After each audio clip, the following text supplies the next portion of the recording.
एक स्त्री, जितने पूरे विश्व में लोग कथा श्रवण कर रहे हैं, देश विदेश में बैठकर भक्त इस पवित्र प्रांगण में बैठकर कथा श्रवण कर रहे हैं, वो अपने भीतर एक उतारिएगा। पुरुष और स्त्री में एक अंतर है। पुरुष जब भगवान के मंदिर में जल चढ़ाता है, जल अगर चढ़ा रहा है तो वह अपने माता पिता, अपने नाना नानी को पार लगाता, दादा दादी को पार लगाता। पर शंकर के मंदिर में अगर कोई स्त्री, कोई नारी, कोई लड़की, कोई कन्या, कोई बेटी, कोई मां, कोई वृद्ध भी अगर शंकर के मंदिर में एक लोटा जल चढ़ा रही है तो वो अपना मायका और अपना ससुराल दोनों की 71 पीढ़ी को पार उतार देती है। और कितना सुंदर कहा माता पार्वती जी ने भगवान शंकर से अमरनाथ की गुफा में प्रश्न करते हुए कहा कि पुरुष भगवान की सेवा में लगे, भजन में लगे, मंत्र उच्चारण में लगे तो उसका फल पुरुष को प्राप्त होता है, पर अगर स्त्री, नारी अगर भगवान शंकर की आराधना में लगती है, शिव की भक्ति में लगती है, तो हे भोलेनाथ उसका फल किस किस को मिलता है। शिव महापुराण की कथा कहती है, भगवान शंकर का चरित्र कहता है, पुरुष का करा गया पुण्य पुरुष को प्राप्त होता है, पर केवल भारत की भूमि पर एक नारी, एक ऐसी होती है, स्त्री ऐसी होती है जिसने अगर सोमवार का व्रत कर लिया, मंगलवार का व्रत कर लिया, तीज का व्रत कर लिया, चतुर्थी का व्रत कर लिया, छठ का व्रत कर लिया, पंचमी का व्रत कर लिया, नवरात्रे के व्रत कर लिए, कोई सा व्रत, कोई सी पूजन अगर भारत की भूमि हो, चाहे देश विदेश की नारी हो, अगर कोई स्त्री व्रत करती है तो उसका फल केवल स्त्री अकेली को नहीं मिलता, उसका फल उसके बेटे को, उसकी बेटी को, उसके पति को, उसके ससुर को, उसकी सास को और उसके मायके को, सबको प्राप्त होता है। ये नारी के द्वारा किया गया पुण्य का फल उसके पूरे परिवार को मिलता है, पूरे परिवार। शायद आप लोगों को मालूम है कि नहीं मालूम, हमें ध्यान में नहीं है, करवा चौथ का व्रत किसके लिए होता है? जम के बोलो जरा, इधर होता है कि नहीं होता छत्तीसगढ़ में? अरे जम के तो बोलो, होता है। किसके लिए करते हो?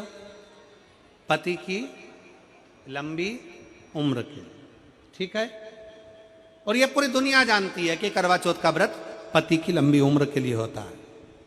पर कभी मौका मिल जाए तो एक बार गणेश पुराण को पढ़िएगा, और गणेश पुराण में और देवी भागवत में दोनों में स्पष्ट वर्णन आता है कि अगर स्त्री चतुर्थी का व्रत करती है, चाहे वो करवा चौथ हो, चाहे बड़ी चतुर्थी हो, छोटी चतुर्थी हो, किसी भी चतुर्थी का व्रत अगर स्त्री करती है तो उसके पति का तो उम्र बढ़ता ही है, साथ में उसके पुत्र का वैभव भी बढ़ता है, उसके पुत्र का वैभव भी बढ़ता है, उसकी संतान का सुख भी बढ़ता है। तो कोई ये विचार ना करे कि करवा चौथ का व्रत केवल पति के लिए होता है। शिव महापुराण की कथा कहती है कि करवा चौथ का व्रत अगर स्त्री करती है तो पति की तो उम्र बढ़ती है, साथ में उसके बच्चों का वैभव भी बढ़ता है।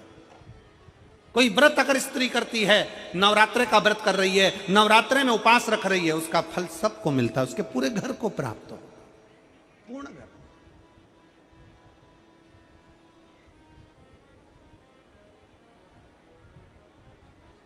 शिव तत्व, शंकर की अविरल भक्ति, शिव की उपासना। मंत्री से ज्यादा मंत्र पर भरोसा रखो, मंत्री से ज्यादा मंत्र पर भरोसा रखो, और संसार से ज्यादा मेरे महाकाल पर भरोसा रखो। तो नहीं मालूम कि गणेश जी कब फ्री रहते हैं? हमने कहा गणेश जी फ्री रहने का केवल एक समय होता है, एक टाइम होता है, एक पल होता है, एक घड़ी होती है। गणेश जी की सबसे पहली जो आरती हो, उस आरती के समय पर अगर धूप बत्ती जलाई जाए या गोबरी को जलाकर उसमें गूगल छोड़ी जाए, और गूगल छोड़ने के बाद गणेश जी का नाम ध्रुम वर्ण कह दिया जाए, तो गणेश जी को तुम्हारे घर की पूजा स्वीकार करना पड़ती है। बस वो समय हम जानते।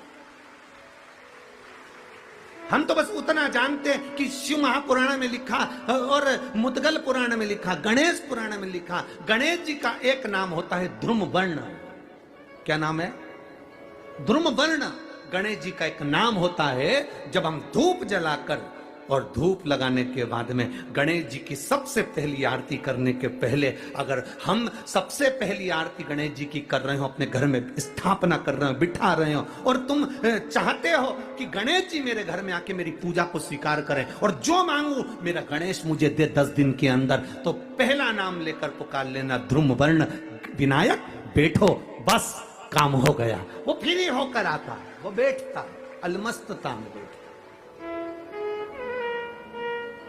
अब वो हमसे पूछे समय क्या है, हमने कहा देखो हमारे को तो मालूम नहीं, बस इतना जरूर जानते हैं कि ध्रुम वर्ण नाम के मेरे विनायक, जो जिनके शरीर से भक्तों के ताप मिटाने के लिए अग्नि तेज निकलता रहता है, जिनके शरीर से धुएं की भांति अग्नि प्रकट होती रहती है।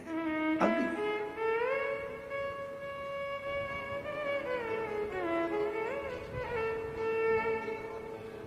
हम तो उनको पहचानते हैं जो दुनिया के ताप मिटाने के लिए प्रगटा। उनके शरीर से अग्नि धुआं तेज पुंज प्रकट हुआ। वो ध्रुम वर्ण विनायक साधारण, उसका केवल नाम उच्चारण कर कर भी अगर विराजित किया जाए, वो आया स्वीकार करेगा। 10 आप अभी तक बिठा लेते थे सिद्धि विनायक आओ, मयूरेश्वर आओ, भगवान को बल्लेश्वर पधारो, आपने बुलाया, आया, वो बैठा, वो ऐसा नहीं कि नहीं बैठा, पर हमें समय का भान नहीं हो पाया। हम किस समय पर भगवान को रिझाएं? परमात्मा को रिझाने का कोई समय होता है? भगवान को तो जब तुम्हारी मर्जी पड़ जाए, जब तुम्हारा दिल कर जाए, तब मेरे भगवान को रिझाने का प्रयास करो, वो तुम्हारे करीब में आकर बैठ जाएगा। जब तुम्हारा मन पड़े, जब तुम्हारी मर्जी पड़े।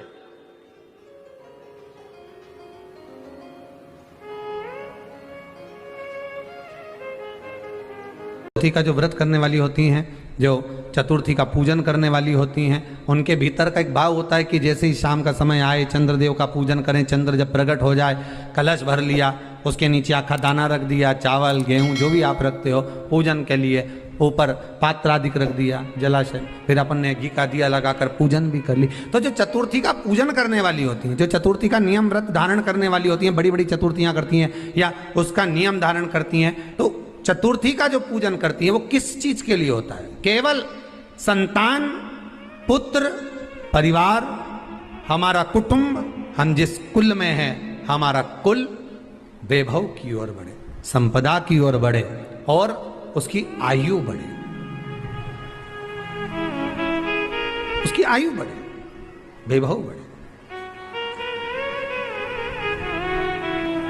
बहुत ध्यान दीजिएगा महाराज, चतुर्थी की पूजन में जो आप आखा दाना रखते हो, गेहूं वगैरह कुछ भी जो भी रखते हो, उसकी बड़ी महत्वता होती है महाराज। यहां तक कहा गया है, चतुर्थी की कथा तो आप लोग पढ़ते होंगे, जो लोग पढ़ते हैं उनको मालूम होगा। चतुर्थी की कथा में लिखा है, चौथ माता के व्रत में वर्णन किया गया है कि वो आखा दाना जो रखा जाता है, मान लो कोई जरूरी काम होता है तभी आखा दाना को रखा जाता है, संभाल के रखते हैं कि हम इस काम के लिए जा रहे हैं और हमारा ये कार्य सफल होना चाहिए। तो जिसने चतुर्थी का व्रत करा है, जिसने चंद्रदेव का पूजन करा, चतुर्थी का व्रत करा, वो गणेश जी से विनती करके वहां से 2-4 आखा दाना उठा ले, और जो व्यक्ति का काम अटक रहा है अपने ही घर का, पर दूसरे कुल को नहीं देना, अपने ही कुल के अंतर्गत जो काम अटक रहा है उसकी जेब में, उसके पल्लू में उस चीज को रख दिया जाए। तो चतुर्थी जो अगली आती है, जैसे आप महीने की करते हो तो महीने की, और आप जैसे करते हो कि 4 अलग बड़ी बड़ी चतुर्थी करते हो, तो उसके अनुसार आपका कार्य सिद्ध होता ही है। उस आखे दाने का इतना महत्व होता है क्योंकि चतुर्थी का व्रत करने वाली माता जब व्रत करती है तो स्वयं चतुर्थी की कथा में लिखा हुआ है कि पार्वती जी गणेश जी से चतुर्थी की कथा बचवाती। चतुर्थी की कथा बाची किसने थी? स्वयं गणेश जी महाराज ने। और सुनी किसने थी? माता पार्वती। बाचने वाले गणेश जी थे, सुनने वाली माता पार्वती थी। तो चतुर्थी की कथा जब होती है तो उसको स्वयं गणेश जी बाच रहे हैं। तो व्रत कौन सुन रही है? माता पार्वती। और आपने जो आखा दाना लिया वो गणेश जी के भाव से लिया, गणेश जी से निवेदन करके, विनय करके, प्रार्थना कर उसको प्राप्त किया।